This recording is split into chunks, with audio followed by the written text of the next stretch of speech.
ప్రభు వారికి తెలియపరిచిన విధంగా మనం దేవుని సన్నిధానంలో కట్టెలుగా ఉన్నాం.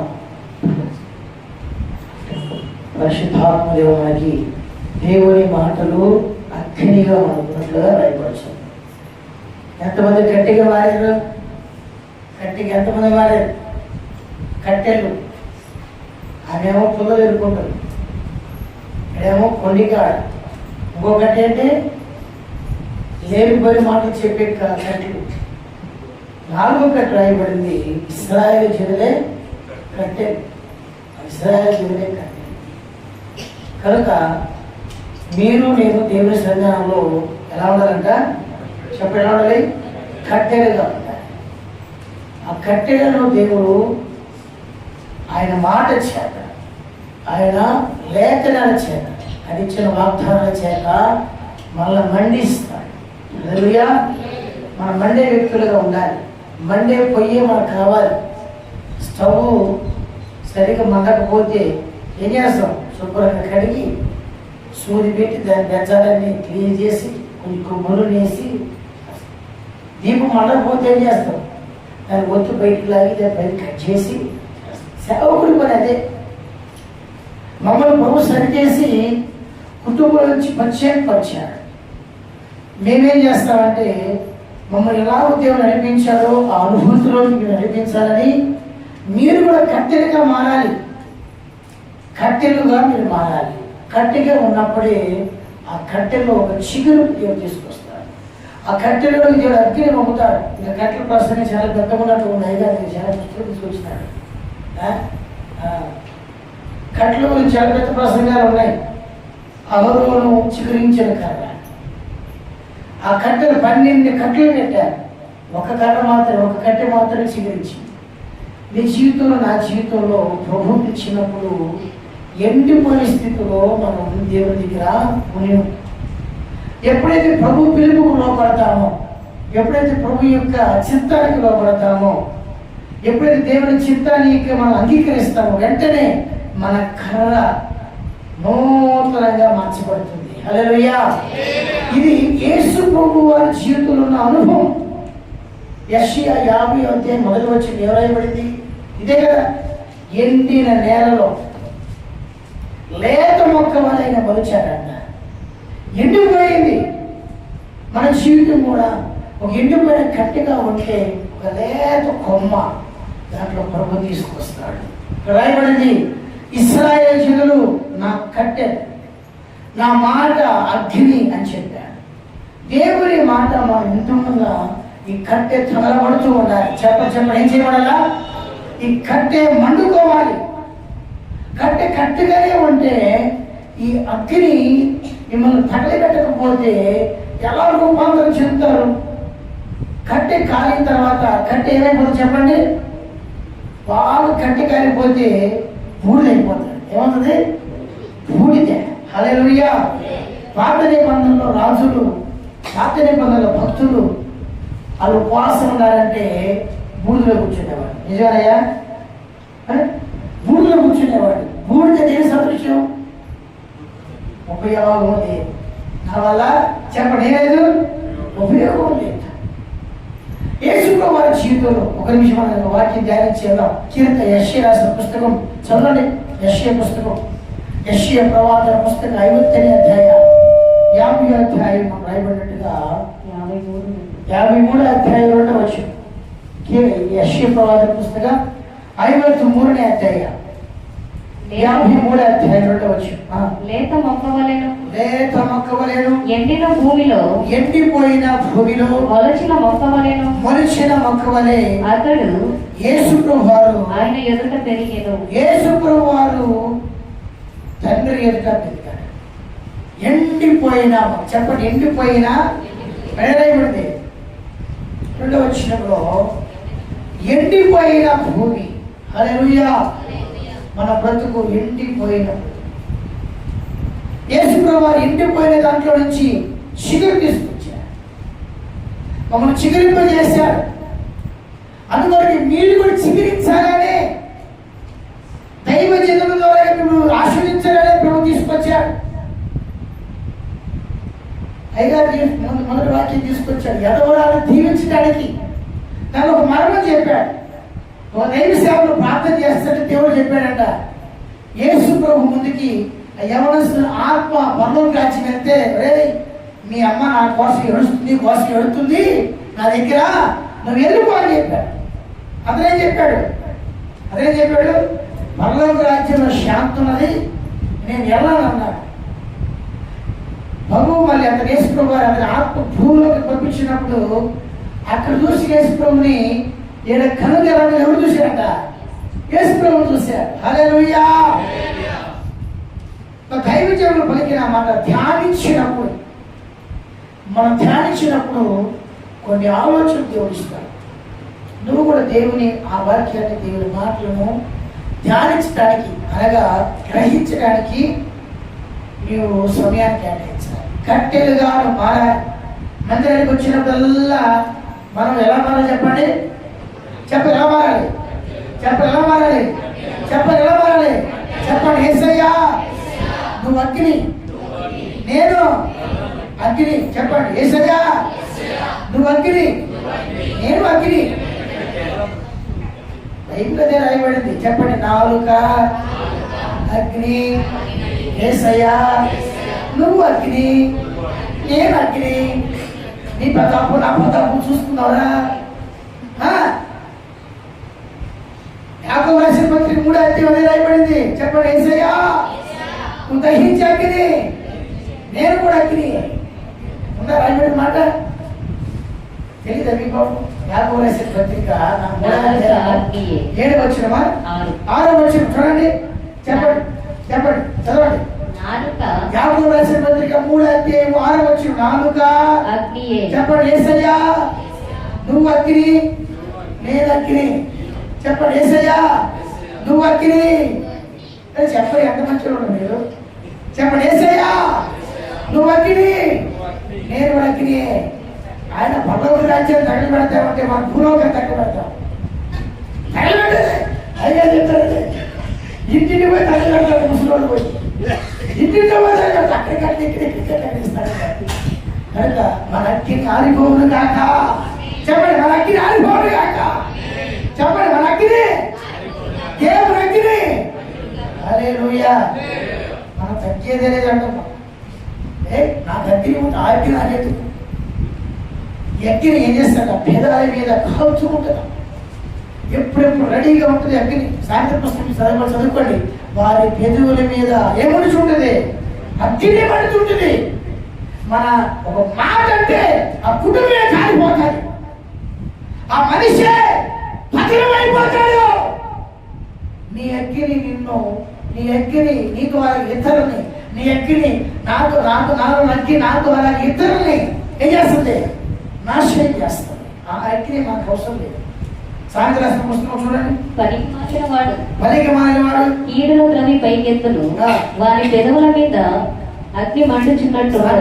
చెప్పమ్మా. సామెతలు 16 అధ్యాయమా? 16వ అధ్యాయం 27వ వచనం. జ్ఞానయుక్తి గల 17వ వచనం. వారి పెదవుల మీద అగ్ని మండుచు. చెప్పండి. యేసయ్యా నువ్వు అగ్నియే, నేను కూడా అగ్నియే. రెండు అగ్ని చూసుకున్నారా? నీ అగ్ని నా అగ్ని చూసుకున్నారా? హల్లెలూయా. యేసు ప్రభు అగ్ని అయితే మనం కూడా అగ్నియే. మనం తక్కువ జనాభా మనమన్నా పెదాల మీద అగ్ని ఉంటుంది. జాగ్రత్త. నీ పెదాలు నా పెదాలు కాల్చుకోవాలని రాయబడి. ఒకసారి నేను కూడా నా పెదాల చేత కొన్ని అనరాని మాటలు, కానరాని మాటలు అంటూ ఉంటాను. నేను ప్రవక్త అయిన యెషయా అంటే గొప్పవాడే కాదు. చెప్పండి. యేసయ్యా నేను అపవిత్రమైన పెదవుల గలవాడిని. ఎవరు చేసే ప్రార్థన? యెషయా పుస్తకం 6వ అధ్యాయంలో రాయబడింది. అక్కడ అంత గొప్ప భక్తుడే, నా పెదాలు అపవిత్రమైనవి, నా పెదాల మీద అన్ని అగ్ని ఉన్నది, అపవిత్రమైన అగ్ని ఉన్నది, ఈ లోక సంబంధం అగ్ని ఉన్నది అని ప్రార్థన చేస్తే మరి నువ్వు నేను ఎలా ప్రార్థన చేయాలి? నువ్వు నేను ఎలాగ దేవుడిగా తగ్గించుకోవాలి? ఈ అగ్ని మనల్ని నాశనం చేసే అగ్ని, ఈ అగ్ని మనల్ని దేవుని సన్నిధికి రానివ్వని చేసే అగ్ని. ఈ అగ్ని చెప్పండి, యేసయ్యా నా అగ్ని వద్దు, యేసయ్యా పరిశుద్ధాత్మ అగ్ని అసలు వద్దే వద్దు. చెప్పండి, అసలు వద్దే వద్దు. ఇది అర్థమైంది, ఎలాగ లేవర్థం. చెప్పండి, యేసయ్యా పరిశుద్ధాత్మ అగ్ని వద్దే వద్దు, పరిశుద్ధాత్మ అగ్ని వద్దే వద్దు. కావాలి కావాలి చెప్పండి, పరిశుద్ధాత్మ అగ్ని వద్దే వద్దు, వద్దే వద్దు, వద్దే వద్దు. హల్లెలూయా. అగ్ని కావాలి. ఎందుకంటే యేసు ప్రభువు వచ్చినందుకే బాప్తిస్మం ఇచ్చే యోహాను అన్నాడు, నేను నీళ్ళలో మీకు బాప్తిస్మం ఇచ్చా, నా వెనకొచ్చి వాడు, చెప్పండి, నా వెనకొచ్చి వాడు ఇసుకలో ఇస్తాడు. చెప్పండి, ఇసుకలో నేను బాప్తిస్మం. ఎక్కడ బాప్తిస్మం ఇస్తాడా? ఎక్కడ ఎక్కడ? ఇసుకలో. చెప్పండి, ఎక్కడ? చెప్పండి. బాప్తిస్మం ఇచ్చే యోహాను గారు మాకు నీళ్ళలో బాప్తిస్మం ఇచ్చాడు. యేసయ్యా మాకు ఇసుకలో బాప్తిస్మం ఇయ్యండి. చెప్పండి, మాకు నీ వాక్యం తిరిగితే చెప్పాడు. బాప్తిస్మం ఇచ్చామని చెప్పాడు. నేనైతే మీకు నీళ్ళలో ఇస్తున్నా, ఆయన అయితే ఏం చేస్తాడు? అగ్ని. చెప్పదేంటో అగ్ని, చెప్పదేంటో. హల్లెలూయా. నాకు అగ్ని బాప్తిస్మం కావాలని చెప్పు ప్రార్థించాడు. చేతులు పైకెత్తుతామా? నీ దేహం అంతా తగలబడాలి, నీ దేహం అంతా అగ్నితో ముట్టబడాలి. అప్పుడే ఇశ్రాయేలు జనులు కట్టెలుగా దేవుడు మార్చాడు. ఈ రోజు కట్టిగా మార్చగలుగుతున్నావా? కట్టిగా మారాలని ఆశపడుతున్నావా? ఇదిగో ప్రభా, ఇంటికి పోయిన కట్టిగా నీ మందిరానికి వచ్చాను ప్రభా, నీ పరిశుద్ధ అగ్నితో నన్ను తగలబెట్టి నన్ను చిగురింపు చేయని ఆలోచన కలిగి ఉంటే దైవజనులుగా ముగ్గురు జైవజనులుగా ప్రార్థన మీ కొరకు చేస్తాం. ఆయన చెబిక్రో పవిత్ర పరిశుద్ధాత్మ అగ్ని ఉంగుడే పట్టి ఎరియబడి ఆ ఉంగుతో ఆగిన చెబిక్రో ಎಲ್ಲರೂ ಕೈಗೆ ಮೇಲೆ చేతులు పైకెత్తి ప్రార్థించేద్దాం. ప్రభువా మమ్మల్ని మన్నించండి ప్రభువా. కరగల ಮೇಲೆ ಎತ್ತಿ ಕರ್ತನೇ ನಾವು ಒಂದು ಕತ್ತಿಯಾಗಿದ್ದರೆ ಸನ್ನಿಧಿಗೆ ಬಂದಿದ್ದೇವೆ. ನಿನ್ನ ಬೆಂಕಿಯಿಂದ ಪವಿತ್ರಾತ್ಮ ಬೆಂಕಿಯಿಂದ ನಮ್ಮನ್ನು ದಹಿಸೋಕೆ ನಾವು ಪ್ರಾರ್ಥನೆ ಮಾಡೋಣ. చేతులు పైకెత్తి దేవాని సన్నిధిలో కత్తిగా వచ్చామయ్యా, కట్టెలుగా నీ సన్నిధికి వచ్చామయ్యా, కట్టెగా నీ సన్నిధికి వచ్చామయ్యా, నీ సన్నిధి కట్టెలుగా వచ్చాము నాయనా. నీ పరిశుద్ధాత్మ అగ్నితో మమ్మల్ని మండించు ప్రభువా. పరిశుద్ధాత్మ దేవుడా నీకే స్తోత్రము నాయనా. హల్లెలూయా, హల్లెలూయా, హల్లెలూయా. స్తోత్రము నాయనా. హల్లెలూయా, హల్లెలూయా. అరే ఉలి కార్యముగా చెప్పికారు నేను అయ్యో జోమంటారు నేను చెప్పిపాను అయ్యో జోమ ఎలాగై చెప్పిపా. పరిశుద్ధాత్మనే ఇక్కడ ఎరుగు స్తోత్రము. కైకి పైకి చేతులు పైకి చెప్పండి. హల్లెలూయా, హల్లెలూయా, హల్లెలూయా. పరిశుద్ధాత్మనే నీకే స్తోత్రము నాయనా. హల్లెలూయా, ఆమేన్, ఆమేన్. కర్తనే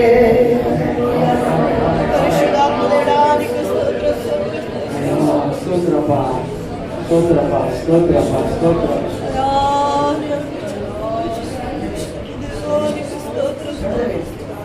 హల్లెలూయా. ప్రార్థన ಮಾಡೋಣ, ನಾವು ಪ್ರಾರ್ಥನೆ ಮಾಡೋಣ, ಪ್ರಾರ್ಥನೆ చేసుకుందాం. ಪ್ರಾರ್ಥನೆ ಮಾಡುವಾಗ ದೇವರ ಶಕ್ತಿ ನಿಮ್ಮ ಮೇಲೆ ಇಳಿದು ಬರ್ತದೆ. ದೇವರ ಶಕ್ತಿ ದಿಗೋಸ್ತುನ ದೇವರ ಶಕ್ತಿ ನಿಮ್ಮ ಮೇಲೆ ಇಳಿದು ಬರ್ತದೆ. ದೇವರ ಶಕ್ತಿ ನಿಮ್ಮ ದಿಗೋಸ್ತುನೆ. ಹల్లೆಲೂಯಾ, ಹಲ್ಲೆಲೂಯಾ, ಹಲ್ಲೆಲೂಯಾ, ಹಲ್ಲೆಲೂಯಾ. ನಿಮ್ಮ ಮೇಲೆ ಒಂದು ಅಭಿಷೇಕ ಬರಬಹುದು, ಸಿದ್ಧವಾಗಿದೆ. ದೇವರ ಅಭಿಷೇಕ ನಿಮಗೆ ರಾಗಡಿಗೆ ಸಿದ್ಧವಾಗಿದೆ, ನಿಮ್ಮನ್ನು ಮುಟ್ಟುವುದಕ್ಕೆ ಸಿದ್ಧವಾಗಿದೆ. ಅಭಿಷೇಕ ನಿಮ್ಮನ್ನು ತಾಕడానికి ಸಿದ್ಧವಾಗಿದೆ. ಸ್ತೋತ್ರ ಮಾಡಿ ಇವಾಗ, ಸ್ತೋತ್ರ చెప్పండి. ಸ್ತೋತ್ರ ಮಾಡುವಾಗ ನೀವು ಅಭಿಷೇಕ ಹೊಂದಿಕೊಳ್ಳುತ್ತೀರಿ. ದೇವರ ಅಭಿಷೇಕ ನೀವು ಅಭಿಷೇಕ ಬರ್ತದೆ. ಅಭಿಷೇಕ ರಾಯವನೇ ಹೊಂದಿಕೊಳ್ಳ್ರಿ, ಹೊಂದಿಕೊಳ್ಳಿ. ಯೇಸುವಿನ ಹೆಸರಲ್ಲಿ ಯೇಸು ನಾಮದಲ್ಲಿ ಹೊಂದಿಕೊಳ್ಳಿ, ಹೊಂದಿಕೊಳ್ಳಿ.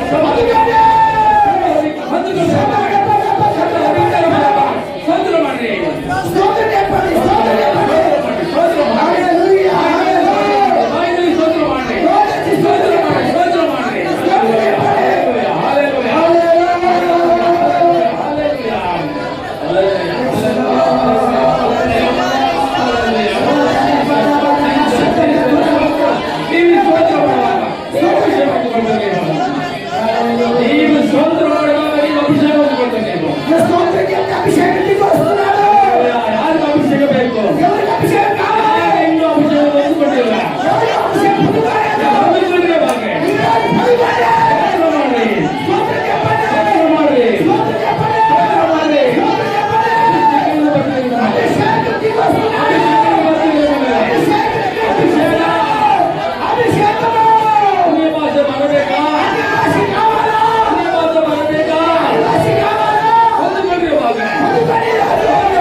ఆశీర్వాదానికి అడిగి సిద్ధంగా ఉన్నాడు. ಯಾರು ನೀವು? ఎవరు నువ్వు? ಪ್ರಾರ್ಥನೆ ಮಾಡಿ ನೀವು. ప్రార్థన చేయండి మీరు. చిరుకత్త సులభర. ఇదిగో ప్రార్థన చేయబోతున్నాను. చిరుకత్త సులభర. ఇదిగో ప్రార్థన చేయబోతున్నాను.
ಬೆಂಕಿ ಅಭಿಷೇಕ ಬೇಕಾ ನಿಮಗೆ? అగ్ని అభిషేకం కావాలి మీకు? ಯಾರು ಬೆಂಕಿ ಅಭಿಷೇಕ ಬೇಕು? ಕೈ ಎತ್ತರೆ. మీకు అగ్ని అభిషేకం కావాలంటే చేయబోయేట ಮನೆಯ ಸಮಯದಲ್ಲಿ ಬಂದಿದ್ದೀರಲ್ಲ, ನೀವು ಬೆಂಕಿ ಅಭಿಷೇಕ ಹೊಂದ್ಕೊಳ್ಬೇಕ್ರಿ. చివరి సమయానికి వచ్చాము. అగ్ని అభిషేకం మీరు పొందుకోవాలి. ಬೆಂಕಿ ಅಭಿಷೇಕ ನಿಮ್ಮ ಒಳಗೆ ಬಂದ್ರೆ, అగ్ని అభిషేకం మీరు లోపలికి వస్తే ಏನು ಮಾಡ್ತೀರಿ ಗೊತ್ತಾ? ఆ అభిషేకం ఏం జరిగిస్తుంది తెలుసా? ನಿಮ್ಮ ವಿರೋಧವಾಗಿ ಎದ್ದೇಳುವ ಸೈತಾನನ್ನು ಸುಟ್ಟಾಕ್ತಾರೆ. నీకు లేచిన సాతాను కాల్చి పడేస్తుంది. హల్లెలూయా, హల్లెలూయా. ನೀವು ಆಸೆಯಿಂದ ಹೇಳಬೇಕು. నువ్వు ఆశతో కూడా అడగాలి. హృదయದಲ್ಲಿ ಒಂದು ತವಕ ಆಸೆ ಬರಬೇಕು. నేను హృదయంలో ఇష్టపూర్వకంగా ఆశతో అడగాలి. ఆశను ఏం ಮಾಡ್ತಾರೆ? నెరవేర్చుకుంటారు. ఆ యొక్క ఆశ కలిగిన ప్రాణాన్ని దేవుడు తృప్తిపరుస్తాడు. ಯಾವಾಗಲೂ ಯೇಸು ಹೇಳುವುದು ಬೆಂಕಿ ಅಭಿಷೇಕ. నేను ఎప్పుడు దేవుని దగ్గర అడిగేది అగ్ని అభిషేకం. ಸನ್ನಿಧಾನದಲ್ಲಿ ಕಾಯ್ದು ಪ್ರಾರ್ಥನೆ ಮಾಡುವಾಗ, ದೇವರೇ ನನ್ನನ್ನು ಬೆಂಕಿಯಿಂದ ಅಭಿಷೇಕ ಮಾಡು. దేవుని సన్నిధిలో కనిపెట్టి ప్రార్థన చేసేది ఏమిటో, దేవా నాకు అగ్ని అభిషేకంతో నింపు. ಬೆಂಕಿ ಅಭಿಷೇಕ ಹೊಂದಿಕೊಳ್ಳುವವರೆಗೆ ನಾನು ಅವರನ್ನು ಬಿಡುವುದಿಲ್ಲ. ನಾನು అగ్ని అభిషేకం పొందుకునేంత వరకు ఆయనను నేను విడిచిపెట్టను. ಬೆಂಕಿ ಅಭಿಷೇಕ ಹೊಂದಿಕೊಂಡ ಮೇಲೆ, అగ్ని అభిషేకం పొందుకున్న తర్వాత ಸೈತಾನನು ಯುದ್ಧ ಮಾಡಿ ಆತನನ್ನು ಗೆಲ್ಲಿ ಆತನನ್ನು ನಾಶ ಮಾಡಿಬಿಡ್ತಾನೆ. సాతానును జయించడానికి అగ్ని అభిషేకం ద్వారా వారిని ನಿಮಗೆ ಬೇಕು ಬೆಂಕಿ ಅಭಿಷೇಕ ಬೇಕು. నీకు అగ్ని అభిషేకం కావాలి. ಈ ಸಭೆಗೆ ವಿರೋಧವಾಗಿ ಏನೇನು ನಡೀತಾ ಇರ್ತದೆ, ఈ సమయంలో ఏదేదో జరగబోతుంది, ಎಲ್ಲ ಶಕ್ತಿಗಳನ್ನು ದೇವರು ನಾಶ ಮಾಡಬೇಕು. అన్ని శక్తులను దేవుడు నాశనం చేయబోతున్నాడు. ನಾಶ ಆಗಬೇಕು. యేసుక్రీస్తు నామములో నాశనం అవునుగాక. ఆమేన్ ఆమేన్ ఆమేన్ హల్లెలూయా హల్లెలూయా హల్లెలూయా. ಅದಕ್ಕೆ ಇವಾಗ ಕೊನೆಯದಾಗಿ ಬೆಂಕಿ ಅಭಿಷೇಕ ಬರೋದಕ್ಕೆ ಹೋಗ್ತದೆ. అందుకొరకే ఈ రోజు ఈ చివరి రోజు పరిశుద్ధాత్మకు అగ్ని అభిషేకం కొరకే ప్రార్థన చేస్తాం. ಈ ಸಭೆಗೆ ವಿರೋಧವಾಗಿ ಹೇಳ್ತದೆ ಎಲ್ಲ ನಾಶ ಆಗ್ತದೆ. ఈ సంఘానికి విరోధంగా లెగుస్తున్న సకల సాతాను అగ్నిలన్నీ కాల్చబడుగాక.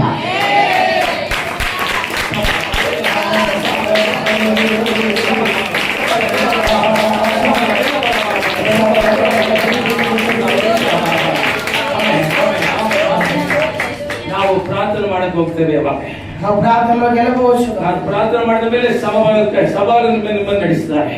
ಈಗ ನೀವು ಪ್ರಾರ್ಥನೆ చేసినాక సంఘ కాపరి అనిపిస్తారు. ಬೆಂಕಿ ಅಭಿಷೇಕ ಯಾಕೆ ಇಳಿದು ಬರ್ತದೆ? ಶಕ್ತನನ್ನು ನಾಶ ಮಾಡೋದ್ರಲ್ಲಿ ಬರ್ತದೆ. ಮಗ అగ్ని అభిషేకం ఎందుకు దిగి వస్తా తెలుసా? సాతాను కార్యం నాశనం చేయడానికి దిగి వస్తాడు. స్తోత్ర ಮಾಡೋಣ. స్తోత్ర స్తోత్ర స్తోత్ర స్తోత్ర స్తోత్ర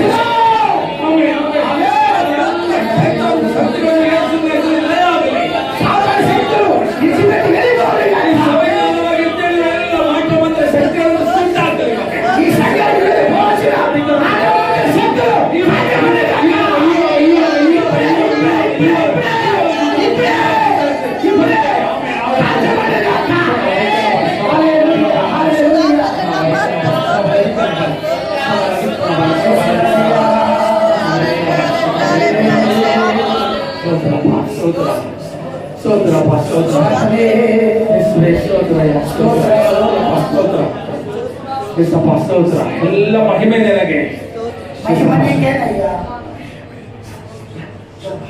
ಪ್ರತಿಯೊಳ್ಳೆ ಯೇಸುವೇ ನಿನಗೆ ಸ್ತೋತ್ರಪ್ಪ. ಈ ಸಮಯದಲ್ಲಿ ಕರ್ತನೇ ನೀನು ಸ್ವಾಮಿ ನಮ್ಮ ಮಧ್ಯದಲ್ಲಿ ಕೊನೆಯದಾಗಿ ಬಲವಾಗಿ ಇಳಿದು ಬರಬೇಕು. ವಿರೋಧವಾಗಿ ನಾವು ಇವಾಗ ಬಂದು ನಿಂತುಕೊಂಡಿದ್ದೇವಪ್ಪ. ಯೇಸಪ್ಪ ನಮ್ಮಕ್ಕೆ ನೀವು ಸೈತಾನ ಮೇಲೆ ಅಧಿಕಾರ ಕೊಟ್ಟಿದ್ದೀರಲ್ಲ, ಅಧಿಕಾರವನ್ನು ಉಪಯೋಗಿಸಬೇಕು. ಯೇಸುವಿನ ಹೆಸರಲ್ಲಿ ಈ ಸಭೆಗೆ ವಿರೋಧವಾಗಿ ಎಲ್ಲ ಸೈತಾನ ಶಕ್ತಿಗಳನ್ನು ಇವಾಗ ಕದಲಿಸಿ ನಾಶ ಮಾಡುತ್ತವೆ. ಎಲ್ಲ ಸೈತಾನ ಶಕ್ತಿಗಳನ್ನು ಯೇಸುವಿನ ಹೆಸರಲ್ಲಿ ಯೇಸುವಿನ ಬೆಂಕಿಯಿಂದ ಸುಟ್ಟಾಕ್ತವೆ. ವಾಪಸ್ ಹೋಗಲಿ ಸ್ವಾಮಿ. ಯೇಸುವಿನ ಹೆಸರಲ್ಲಿ ವಾಪಸ್ ಗಳಿಸಿದ್ದೇವೆ. ಹಲ್ಲೆಲೂಯಾ. ಅಪ್ಪ ಆ ವ್ಯಕ್ತಿಗಳನ್ನು ರಕ್ಷಿಸಿ ಸ್ವಾಮಿ, ಎಲ್ಲರನ್ನು ರಕ್ಷಿಸಿ ಸ್ವಾಮಿ. ಅಪ್ಪ ಕಾರ್ಯ ಮಾಡಬಾರ್ದು ಮಾಡು. ಯೇಸಪ್ಪ ನಿನಗೆ ಮಹಿಮೆ ಆಗಲಿ, ಎಲ್ಲ ಮಹಿಮೆ ನನಗೆ. ಯೇಸುವಿನ ಹೆಸರಲ್ಲಿ ಪ್ರಾರ್ಥನೆ ಮಾಡಿ ಬೇಡಿಕೊಳ್ತೇವೆ ತಂದೆ. ಆಮೆನ್. ಕೈಗಳ ತಟ್ಟಿ ದೇವರಿಗೆ ಸ್ತೋತ್ರ ಮಾಡೋಣ.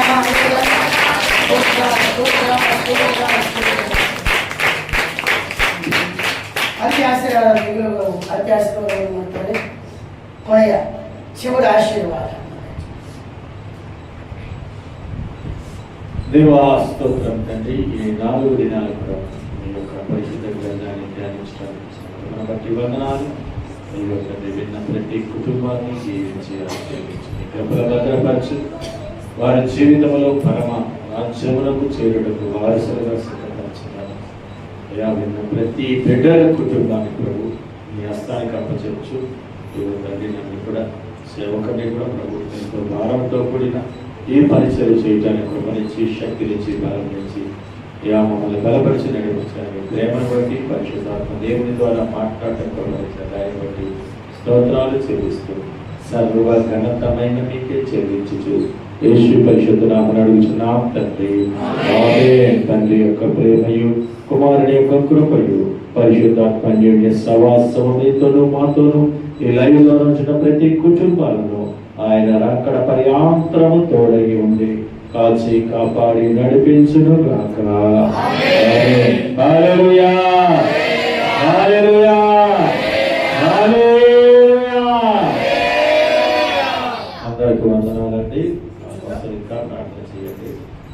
ఈ 4 దినాలు మధ్యలో మరి ఎంతో ప్రేమతో మీరు అందరూ ఆదరించి చక్కగా కూర్చొని విన్నారు.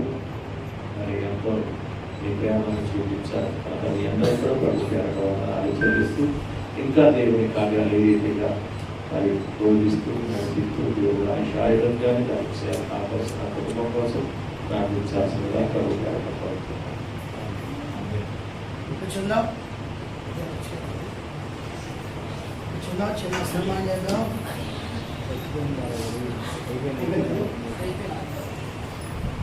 అది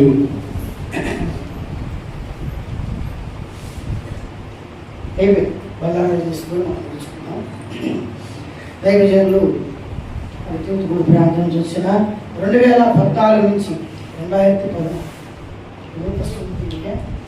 2014 నుంచి మరి అయ్యగారు మాకు పరిచయం అయ్యారు. ఇదే రూము, ఇక్కడ రూమ్లో మంచం వేసి నేను వండి పెట్టేవాడిని. 2014లో ఇంకా వివాహం లేదు కాబట్టి మరి అయ్యగారు ఒక పక్క నేను ఇద్దరు ముట్టుకోవాలి. ఈ మూల వంట చేసేవాడు, కనుక మరి అప్పట్లో మేము కోలారికి వెళ్ళాం. కోలారికి వెళ్ళి 2 రోజులు ఉండొచ్చు. అయ్యగారికి చికెన్ ఎలా ఉండాలో తెలియదు, నేను నేర్పించిన దేవుని స్తోత్రం. కనుక 2014 సంవత్సరం నుంచి వస్తున్నాడు ఎక్కడ కానీ ఫస్ట్ సండే ఇది. అర్థమైందా? 2014 నుంచి ఇప్పటికి 7 సంవత్సరాలు అయ్యా, 5 సంవత్సరాలు. మరి చెప్పబోతే తప్పే చెప్తా, మరేం చెప్పాలి. 2014 నుంచి ఇప్పుడు దాకా 5 సంవత్సరాలే. మరి చెప్పండి, అవుతారండి అంటే మీరు ఇంట్లో సరిగ్గా అదిగో బాగా లెక్క చెప్తుంది చూడాల. మరి ఫస్ట్ సండే మొదలనే ఫస్ట్ సండే ఎక్కువ ఫస్ట్ దా ఫస్ట్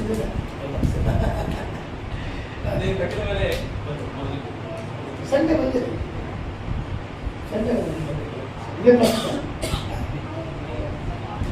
దేవుడు మన తూతుకూరు ప్రాంతం నుంచి దేవసేవ తీసుకొచ్చి చిన్న సన్మానం మన అయ్యగారు సన్మానం పొందుకోవాలని మన మధ్యలో ఉన్న భాస్కర్ రావు గారు విజయవాడ ప్రాంతం నుంచి గుంటూరు ప్రాంతం నుంచి వచ్చారు. దైవజనులకి సన్మానం చేస్తారు. ముందుకు రావాలని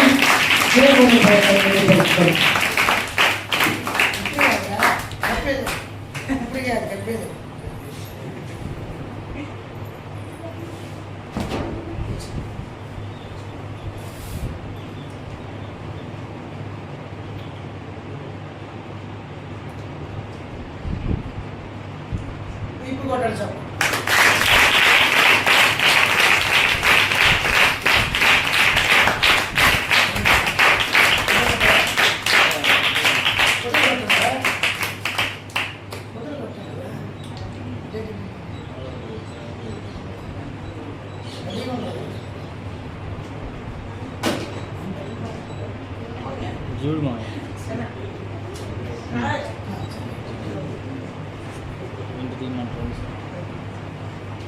తర్వాత మరి మన మధ్యలో 4 రోజులు మరి విజయవాడ వర్షాలు పడ్డా కానీ కరెంట్ పక్కన పెట్టేసి మరి ఇల్లు ఉండిపోతే ఒకటికి ఇల్లు సమానం ఉంటుంది. పైగా ఏదో చూసుకోకుండా విజయవాడ ప్రాంతం నుంచి మన మధ్యలో గురు శుక్రు శని ఆది 4 రోజులు మన మధ్యలో వాడపడ్డప్పుడు సహాయం చేశారు. మన నిర్ణయించుడు ఆరోగ్యం అయినప్పటికీ పొందుకొని ఈ యొక్క కార్యక్రమం చేయడానికి సహాయం చేస్తాను. దైవజనులు కూడా మన మధ్యలో నాలా సన్మానం చేసి ప్రభు నామాన్ని మహిమపరుస్తారు. ఇప్పుడు కాదు కొట్టేది ఆదా అంటున్నాయి కదా, మన చర్చికి ఒక్కడే ఆదాం ఉంటుంది. ఆ రోజు ఆదాం ఒక్కడే, ఈ రోజు ఆదాం ఒక్కడే. పల్లాయి గారికి చెప్పడం కొట్టి సన్మానం చేస్తారు.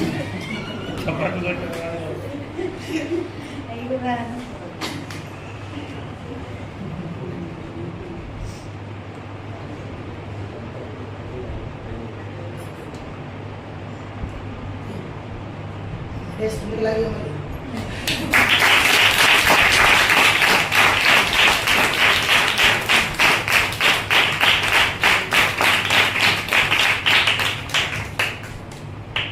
తర్వాత మన మధ్య పాస్టర్ గారు ఉన్నారు.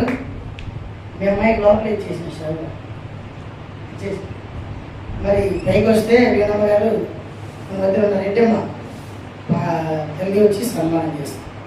ఇప్పుడు కొట్టదు సపోర్ట్ మీరు వెళ్ళపండి.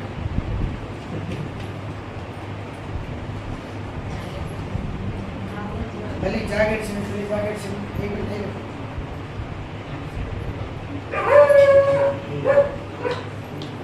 జాకెట్స్